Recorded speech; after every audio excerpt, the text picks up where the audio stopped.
Today we're going to be having a look at the Mattel DC Comics Multiverse. This is the Collect and Connect Clayface wave, and this is Two-Face.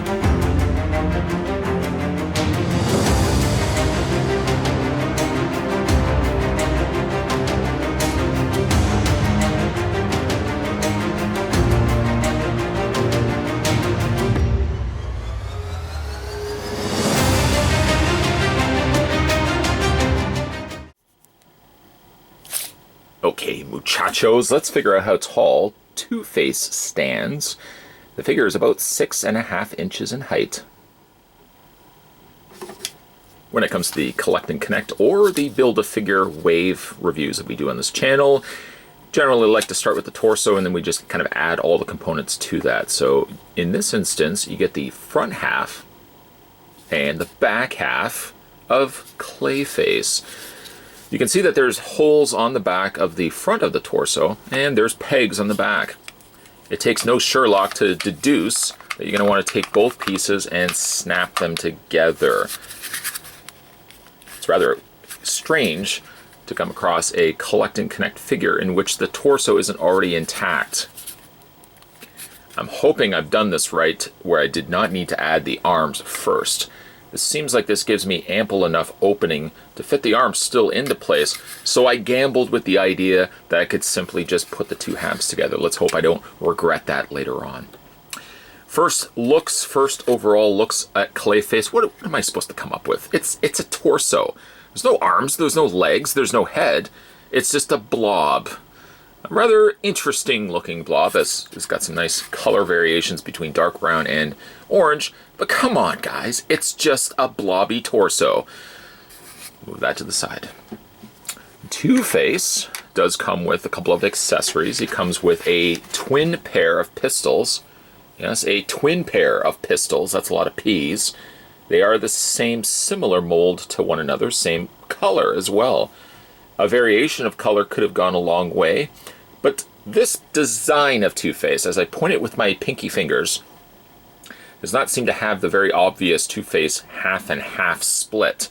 Instead, only the differencing split relies more so in his face, so it doesn't really necessarily have to have everything a color swap out. That would be including the pistols. You can put the pistols into his hand, but before we do that, I just want to point out the rather awkward looking hands he's got. It looks like he's got serious arthritis. This hand is just as bad as this hand here. I get that they're supposed to make the hands in such a way that you could take the pistols and fit them easily into place, and for the record, you can. But boy oh boy, if you aren't displaying those pistols in his hands, it looks like he's got some seriously bad arthritis. I might also add too that the pistols are relatively cartoony. They do not at all give me the read that these are realistic looking guns. Instead, they kind of look a little on the kiddie side. Just throwing that out there. He also comes with a series. I say series, he comes with actually just a pair of almost identical hands. Except for the fact that the coin is different between the two. One is the scarred bad coin, and one is the relatively good coin. You meet Two-Face, this is the coin you would hope that he lands on while he's discussing business with you. This is the not so good coin. This is the stay away coin. This is the good coin, this is the bad coin. But yeah, the hands are identical to one another. I guess they really wanted to have it so that it would look as if he had flipped the coin, and you, as the collector, could decide which coin you would like to have him displayed with. Naughty coin, or things are going to be A-OK coin. Let's go ahead and take the rather naughty coin. I'm going to go ahead and pull the hand out. Sorry, Two-Face. And we'll go ahead, very chunky pegs. Fit that into his hand, and you can have the scarred coin in his hand, like that. I think maybe I'll just leave the hand in his socket for the time being. We'll just kind of look at the rest of the figure. Okay, so I'm not going to sound like that old guy. You know that old guy that's set in his ways? Says, oh, this is not the Two-Face I grew up with. This is not the Two-Face I grew up with. Okay, it's really not the design of Two-Face that I grew up with. I much rather the Two-Face that's got a real sharp cut, the split on both sides, not only in his face, but also in his costume. Here we don't really get that. Instead, what we are getting, or treated to, is a very well-dressed Two-Face. Primarily all black, both shiny black shoes, black pants, black shirt, and a somewhat translucent, somewhat glittery purple tie, or pink tie, or raspberry pie tie. The jacket, might I also add, is of the same similar color. I can't even describe to you what the texturing and the thinness, I don't know if you can see it, it's an extremely thin jacket. It makes me feel as if they took a fruit roll-up and cut holes on the sides to plank the arms into the sockets. It's a very soft material. And ironically enough, this side seems to feel like it's a little bit thicker plastic than this side. This side's really flimsy. So, normally I would have said, I'm the old guy. I don't like the fact that he's got no dark side, no light side. But looking at this guy completely with a unbiased opinion, I don't think the outfit really looks all that bad to him. And actually, for that matter, I don't think the face is all that bad either. Yes, he doesn't have the hair protruding out to the one side. Instead, favoring more so the completely scarred side, no hair whatsoever. This is where I can nitpick the figure and say, well, you know, for as nice as the figure does look, and he's got all this pink scarring down the one side of his face, it gets rather just abruptly stopped here, and there's not really a whole lot happening at the back here. They've textured what looks to be just scarring, or maybe the removal of his hair. Like it looks like it's just really rough on the top area here. But you can almost make out where there's just a definitive cut, where the sculpting of the face stops, and then you have this area here. They throw you a bone by giving you just a little bit on the back, but it seems so abruptly stopping here.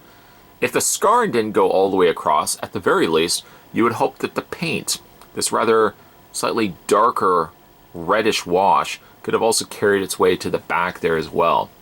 Because it seems like it just so very much stops right around the ear area.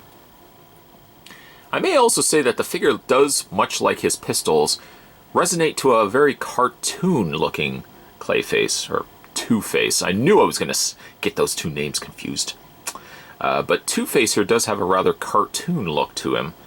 He looks a little bit more realistic and more comic drawn, obviously, on the box artwork.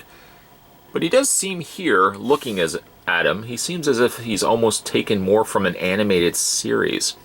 So I wonder if he is going to stand out a bit like a sore thumb when we have a look at the other figures. Positively, he looks good. Negatively, he looks a little too cartoony for me. Okay, so let's run through his articulation. His head rotates all the way around. You got a slight hinge up and down. Arms hinge outward, well as you can rotate the arms all the way around. A swivel on the bicep. He's got a hinge on the elbow, a swivel on the hand. Those hands also allow you to slightly hinge those in and out.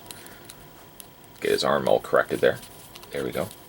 He has an upper torso crunch, waist swivel, legs split out, forward and back. It's got a swivel on the top, about mid area of the thigh, which allows the leg to rotate. Ooh, ah, ooh, ah, ooh, ooh, ah. And he's also got a hinge on the knee, and he's also got a hinge on the foot. For the record, ladies and gentlemen of the jury, I'd like to bring it to your attention as well that he does have peg holes on the undersides of his feet. Sadly, he does not come with a peg stand, although Two-Face does stand perfectly fine, really. Okay, so this isn't really the Two-Face that I grew up with. I know, I'm not going to live in the past. Things progress forward, designs will change. Two-Face I've always really liked as a character that had the zanier hair, the slightly half-patterned suit while having the more pristine suit on the other side. But I have to admit, I have to move on. I can't dwell in the past. Nobody likes a dweller. So I have to admit that I do like the design of this particular Two-Face. He's got a really sleek looking costume with the pink suit jacket and the otherwise black attire. And I guess for the most part, his head sculpt's pretty good. The figure does read a little bit on the cartoony side, as if this is almost would have been from a new Batman cartoon series. But I think the head sculpt's still pretty good. It runs into a few problems where the sculpting on the front part of the face doesn't seem to want to carry its way to the back. It's almost as if Mattel just didn't want to finish the overall head sculpt, and they just kind of kept it to the front. And of course, we can't help but we cannot overlook the slightly arthritic hands that poor Two-Face has if you want to ever display him without the pistols. Pistol in hand is probably the best way to go because it can hide a little bit of that. Removing the pistols, ooh, might want to get something for that. Slightly arthritic, slightly unpainted Two-Face. Otherwise, it's a pretty good looking figure. Not going to be stuck in the past. Going to move forward, push forward. Nice looking design on Two-Face. Nice for all sculpt. Today we were having a look at the very first figure from the DC Collectibles Multiverse Collect and Connect Two-Face. No, this is Two-Face. Clayface. Ha ha! I did it again. Oh well. Let the comments begin. Yes, indeed, yes, indeed, yes, indeed. We are going to be having a look at the rest of the figures from this line, and through the process of doing so, we're also going to be putting together a Clayface. You thought I was going to say Two-Face there. Make sure you hit that little subscribe button down below so you'll never miss future videos coming onto this channel. As always, thanks for watching. I'll see you guys next time.